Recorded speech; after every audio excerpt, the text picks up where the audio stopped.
So pretty much everywhere you look across the internet, when people are talking about Spider-Man 3, there's a lot of disappointment because of December. Because earlier in the year, people over at Sony said that we would get our first look at Spider-Man 3 in December. It came and went, nothing was shown off. And a lot of people are getting angry and taking out their frustration at the people behind the film. So let's go back and look at this whole scenario, the situation, and try to come up with what exactly happened.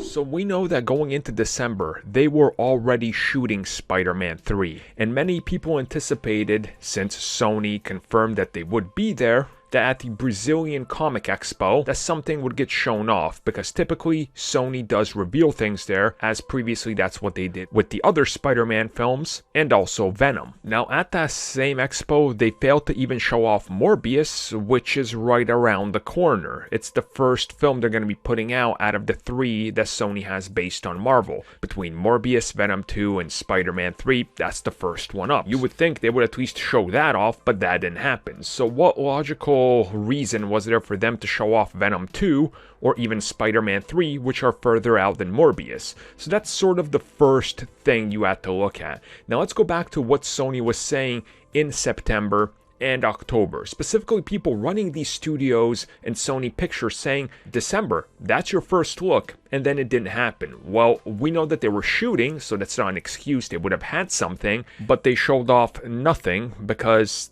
things weren't ready. Now, realistically, they could have revealed the title of the film, but I think if they reveal what the title of the film is, that leads us to a bigger reveal. Possibly the confirmation of them going into the entire Spider-Verse and bringing back the other two Spider-Men. Now, the problem that occurs here is if you don't announce this with some sort of bigger press release or at least a teaser or something, you sort of blow your load too early, and then all you have to go by is a poster, and yeah, people are going to see it, but an actual clip to show off is going to do far better. Which leads me to the next big scenario. They didn't want to go on the heel of the Disney investors call because Disney is in part funding the new Spider-Man film, and that sort of would have been counterintuitive between the two studios. Now, the likeliest scenario, and this is the one I'm going to go with because this one makes sense, is that not everybody has signed the dotted line.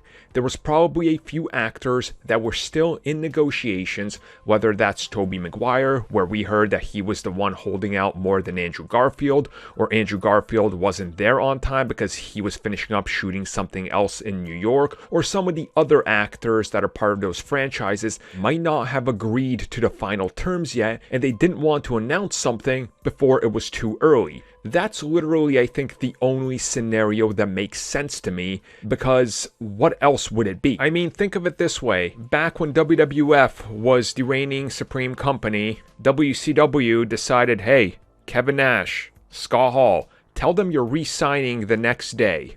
But they offer him more money and they show up on WCW on the night they're supposed to be on Monday Night Raw.